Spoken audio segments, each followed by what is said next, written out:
సంపదలో సుఖం ఉందని ఎవరైనా ఎప్పుడైనా మీరు అనుకుంటే మీకు అసలు లోకజ్ఞానం లేదని ఆలోచన ఉంటుంది.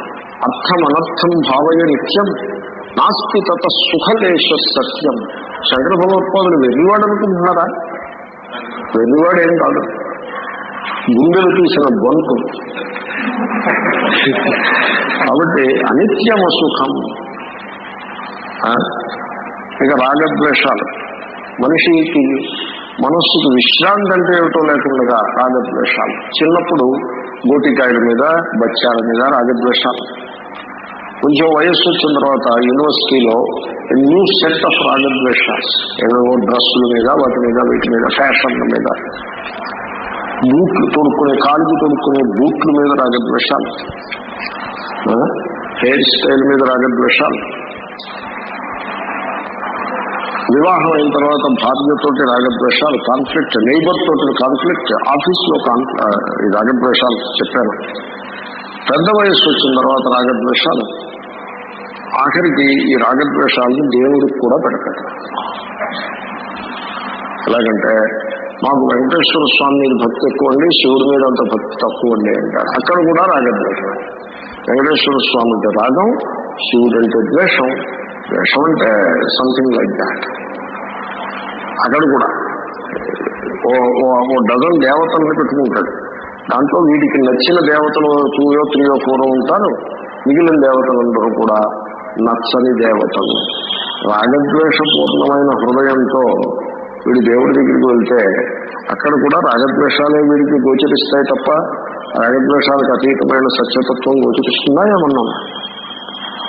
కాబట్టి ఈ లోకము అనిత్యం అసుఖం లోకం ప్రాప్య.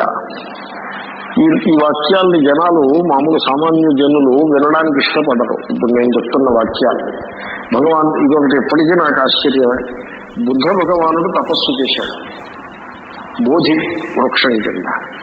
గొప్ప కఠినమైన తపస్సు చేస్తే ఆయనకి సత్యం ఆవిష్కృతమైనది. ఆయన ఆ సత్యాన్ని 4 సూత్రాల కింద ప్రవచించాడు. అంటూ మొదటి సూత్రం ఏంటో తెలిసిన చెప్పమంటారా? మొదటి సూత్రం మీకు తెలిసైనా తెలియాలి, లేకపోతే నేను చెప్పింది మీరు తెలుసుకోవాలన్నా తెలుసుకోవాలి, లేకపోతే మీరు వెరిఫై చేసుకోవచ్చు కూడా. సర్వం దుఃఖం, అది మొదటి సూత్రం.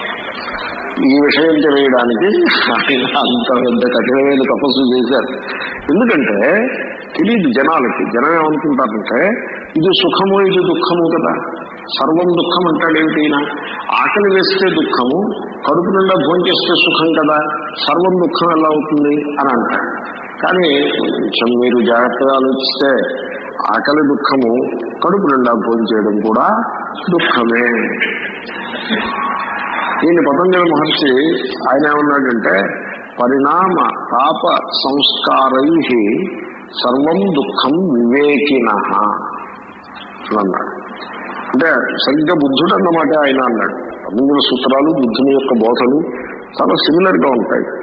బుద్ధిజంలో సూత్రాలు ఉన్నాయి, లంకావతార సూత్రములో. అదంతా కూడా క్షణిక విజ్ఞానవాదానికి సంబంధించిన సూత్రాలు. ఆ సూత్రాలు మన పతంజలి యోగ సూత్రాలు చాలా ప్యారలల్గా ఉంటాయి అనేక విషయాల్లో. సో అక్కడ పతంజలి కూడా అదే అభిప్రాయాన్ని వ్యక్తం చేశాడు. ఇటు బుద్ధుడు సంపదలో సుఖం ఉందని ఎవరైనా ఎప్పుడైనా మీరు అనుకుంటే మీకు అసలు లోకజ్ఞానం లేదని ఆలోచన ఉంటుంది.